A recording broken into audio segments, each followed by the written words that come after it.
Hello there. This is James, and you're watching OneRoyal, and it's live. In today's program, I want to discuss today, because today is being referred to in much trepidation as a Black Monday. But before I get into all those details and we talk about that and the other repercussions of what is going on in the market, don't forget these little videos are for educational purposes only and in no way whatsoever should ever be taken as financial advice. I always suggest you do your own research, do your due diligence, and of course, know the risks at hand before entering any trade. With that out of the way, let's get started. So yes, indeed, today's been referred to as Black Monday or another Black Monday. Now, Black Monday is basically a Monday, obviously, because it's in the name, where the market practically crashes. And there's been a number of very famous Black Mondays, really starting with the first one in 19th of October, 1987. Since then, we've had September 2008, 8th of August 2011, 24th of August 2015, 16th of September 2019, 9th of March 2020, COVID, 16th of March 2020, and the 7th of April 2025. Funny enough, which is really strange, this morning when I started my day in the office, I did a research. I wanted to look back on the most famous Black Mondays, and already on Wikipedia, you had April the 7th, 2025 as a famous Black Monday. But what do I mean really by a Black Monday? What am I going on about? Well, basically, in a nutshell, the bloodbath continues. The market is continuing to crash, all because of one particular incident, which is quite funny, really, because this reminds me of a similar incident happening in 2022. However, this only affected one country. If you see this picture and then you know what I'm referring to. However, this is indeed a global event, okay, an absolute global event, which is spread across the whole world. But it's funny enough, it's not just the markets, which are a little bit.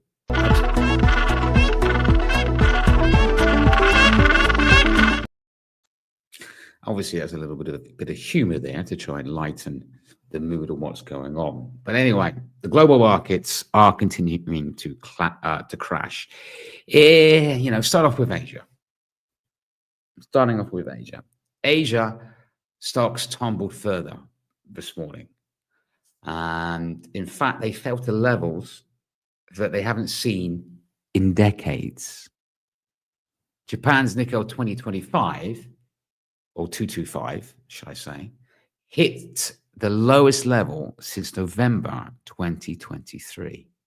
And it makes a good sense, it makes a lot of sense why the Asian market is suffering in particular, because US is indeed a key market for products produced in Asia. And since the 2nd of April, Liberation Day, we find out that Japan and South Korea has been hit with 26% tariffs. Vietnam faces 46, Cambodia faces 49, Thailand 36, and China combined faces 54. So you can understand why the Asian market this morning became under pressure. But it hasn't just stopped at Asia. Black Monday is 24 hours. It's a whole day. So it then flows on to, of course, European stocks, also slumped. and it's been continuing to slump for the last 3 trading sessions since Liberation Day. I'm trying to say that correctly, got my words out in the end.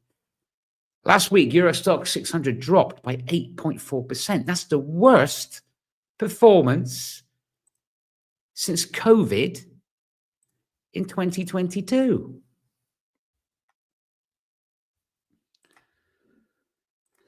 And the US session, and we'll have a look at the markets at the moment, are continuing down that route.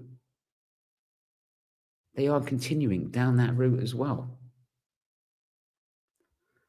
The S&P 500 experienced its worst performance last week, and it looks like this is going to continue today since March 2020. Again, COVID, during COVID times. In fact, it's lost 10% in the last 2 days. And I tell you right now, and we'll bring up the charts at the moment, so far this week, year to date, sorry, should I say, is currently down 14.64%. Now, last week, Wall Street lost over 5 trillion in value. It's the worst week again since COVID. And there's a number of banks now are changing their forecasts or their target forecasts for the S&P and for the market in general. Now, we'll start off with JP Morgan. JP Morgan has now lowered its base case year-end target for the S&P to 5,200. We're currently trading at 5,093, slightly off the lows of the day. Their bearish case, or what they consider as the most bearish view, of course, is it to hit 4,000. We dipped below 5,000 today, traded around 4,000. Was the lowest we went to today, 4,831 points. We're currently managed to have a bit of a boost back up at the moment, 5,122. I'll bring my charts up in a moment. But their worst case scenario is 4,000 points. And they say that if there is no tariff relief, as there is no change in direction with what is going on right now. Their best case, as in partial relief, as in maybe the tariffs will lighten up a little bit, then their target is 5,200. Most bullish case, as in everything went away and there was no such thing as tariffs and everything else was rosy, is 5,800 points. This is what JP Morgan's, Jamie Dimon had to say, CEO of JP Morgan. He said, the quicker the issue is resolved, i.e. the tariffs, the better, because some of the negative effects increase cumulatively over time and would be hard to reverse. So basically saying, as soon as we can get this fixed or pressure taken off, the better it's going to be. The longer it goes on, the more damage it's going to have. As well as that, he says, we're not in Kansas anymore. Oh, Wizard of Oz quote, because we certainly aren't in Kansas anymore, Toto. We really are not. And he also went on to say, in the short run, I see this as a one large additional straw on the camel's back. It's not just JP Morgan as well. Morgan Stanley analysts now claim the S&P 500 could fall by another 7 to 8% to 4,700 points. But what the market really needed for us not to have a Black Monday, is a little bit of confidence, a bit of relief from the White House. We didn't get that. Not one bit of it did we get that. Trump, he said, I don't want anything to go down. But sometimes you have to take medicine to fix something. He then also went on to say, We have a $1 trillion trade deficit with China, well, of course, because the US is the biggest consumers. And China on the whole, our population, general population is a lot poorer. Hundreds of billions of dollars a year we have with China. Unless we solve that problem, I am not going to make a deal. And this reiterates the other big issue, of course, obviously, is now there's no denying it. Obviously, the market was worried about this initially, but it's now become a reality. We are indeed in a trade war because obviously, as we know, we covered it last week, China has reiterated first with 34% tariffs of their own on US imports. And Canada and the EU are expected to retaliate soon also. In fact, today, EU members, okay, are getting together to discuss retaliation against Trump's tariffs. How they're attacked or what the tactic they're going to do, I think, as hinted by the Commission's president last week, that they will go for negotiations first, but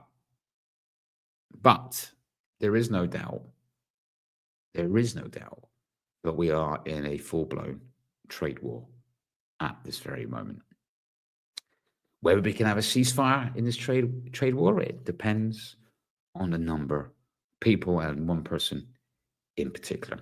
Anyway, let's have a quick look at the market and see where we are and see what's happening. Let's start off, of course, with the S&P 500 because we talk about the S&P 500 a lot because it's really mainly the health gauge of the market. If the S&P is performing well, then the market's healthy. If it's not, then it's not healthy. As you can see, obviously, this is what is really, really, really fascinating. Last week was horrendous. We opened with a gap below, closed negative, opened with a gap below, closed negative. We opened again today with a gap below. Currently, as it stands, though, there is a slight recovery. Currently trading above the 5,000 point bar, 5,246 points.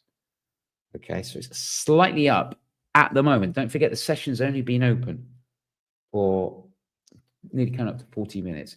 Same we can see about the NASDAQ as well. Again, these are 2 days of big gaps opening downwards and then a slight recovery. VIX, which is really interesting. Don't forget the VIX, the volatile, the fear index, does really well when the market is scared. Is opened again with a gap, but again, it actually hit 60 level. Again, a level not seen since, I guess, you're right, COVID times. So around 60, 23, but currently, like I say, down slightly. That's 49, just below 50. Gold. Get to gold and have a look at gold. There you go, gold. Currently trading still around that uptrend level. Of course, I'm always going to talk about gold. Won't be one of my programs if I don't. Currently trading at $3,026. Still hovering around that trend line.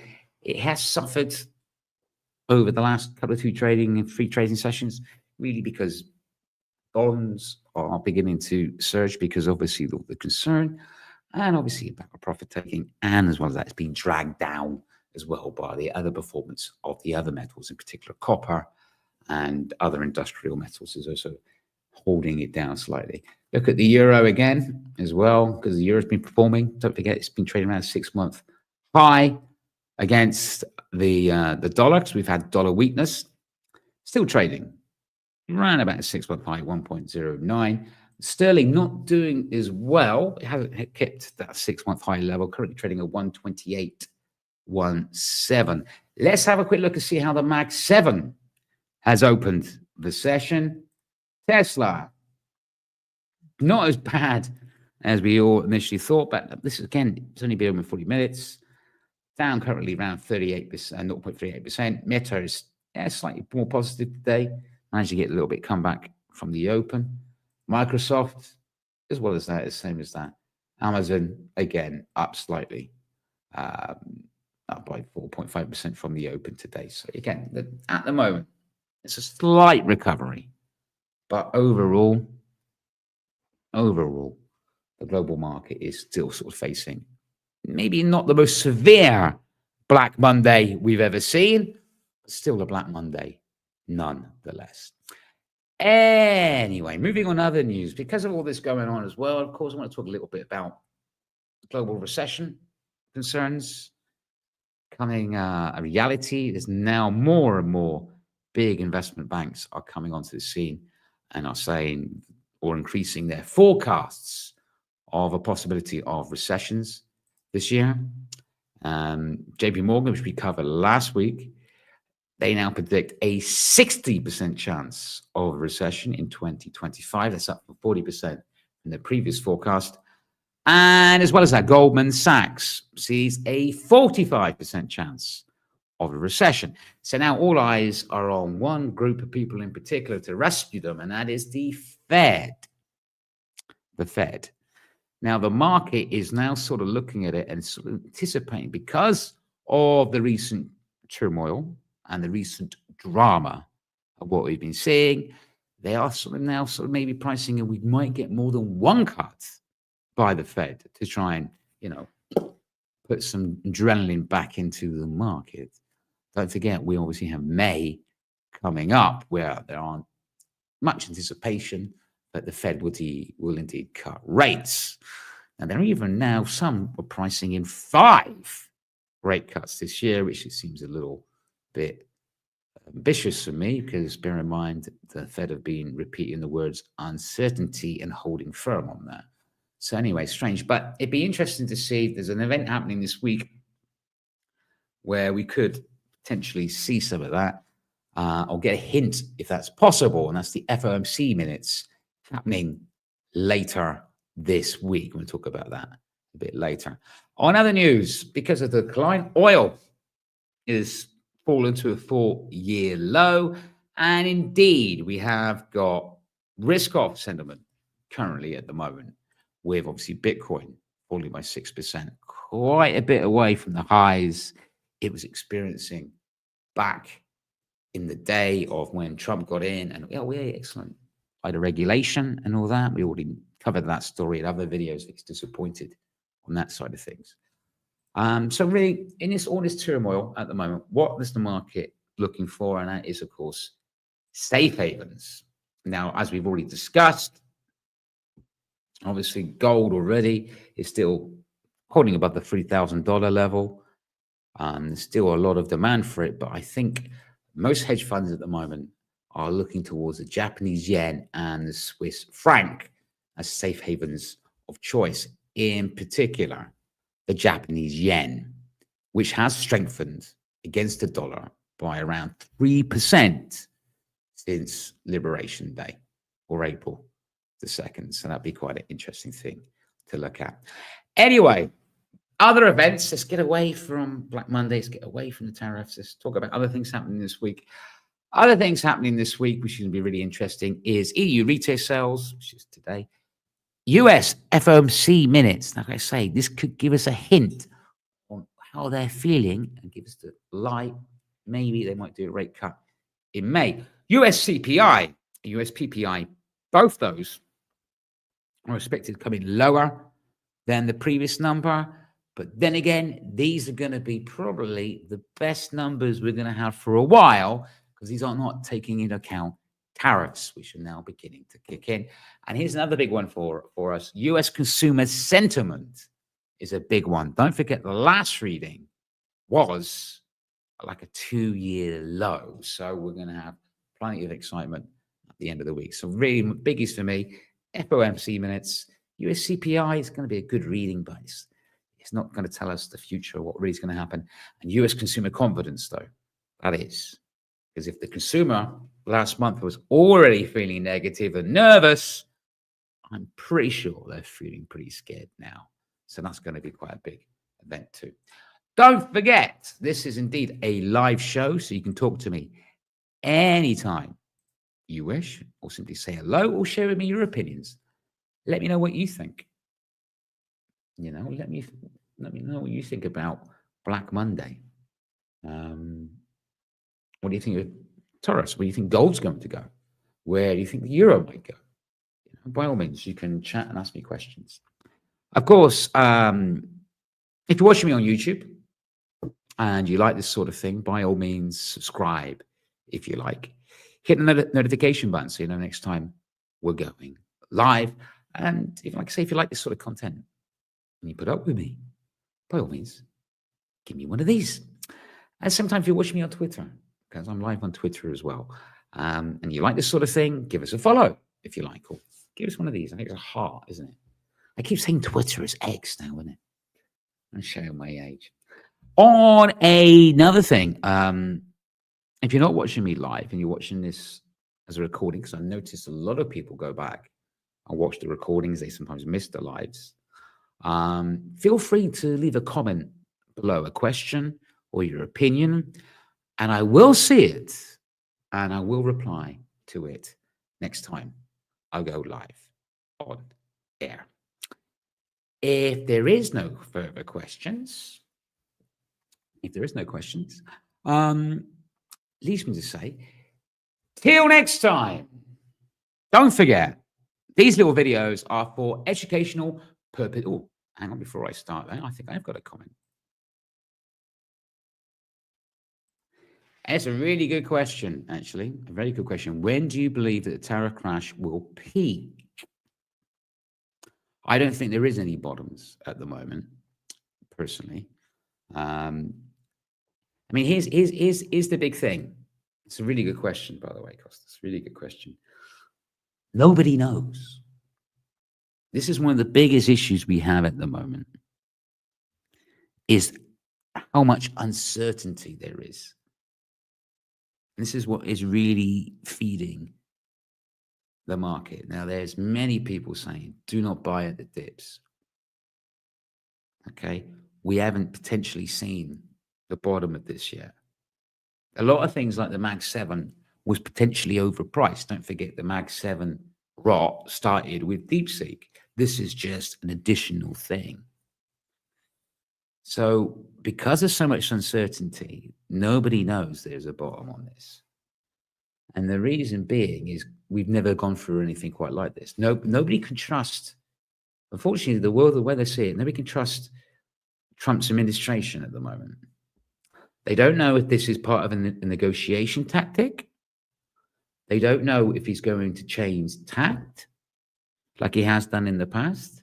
He doesn't know, we don't know if he's going to delay anything. Unless we get bits and then we don't know if he might change his mind. There is literally no bottom on this.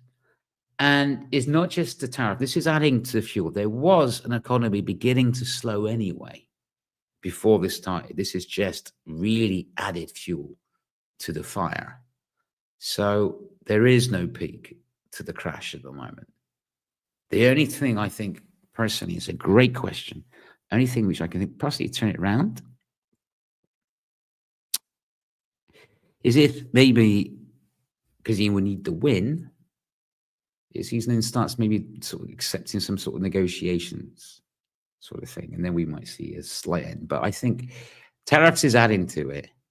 I mean, this is why the market, before this even happened, was begging the Fed to lower interest rates to give some cash injection. So the market was already lukewarm beforehand. So this has just pushed it even further. It's added it even more drama. But again, like I say, nobody's buying at the dips at the moment, or not for the long term, because we literally don't know at the moment. The uncertainty of this market, I've never quite seen. But what a great question. What a brilliant question. Any other questions at all? Anybody else want to say anything else? That's brilliant, man. It's a brilliant question. Thank you, Costas. I really appreciate that. It's nice to get a bit of interaction and have your continued support. I really, really appreciate that. I really do, mate. I really do. Okie dokie. If there is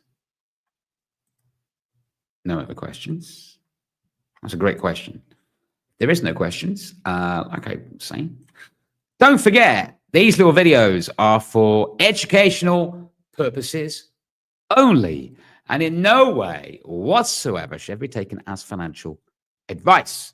I always suggest you do your own research, do your own due diligence, and of course, know the risks at hand before entering any trade. Till next time, every single one of you, trade safe.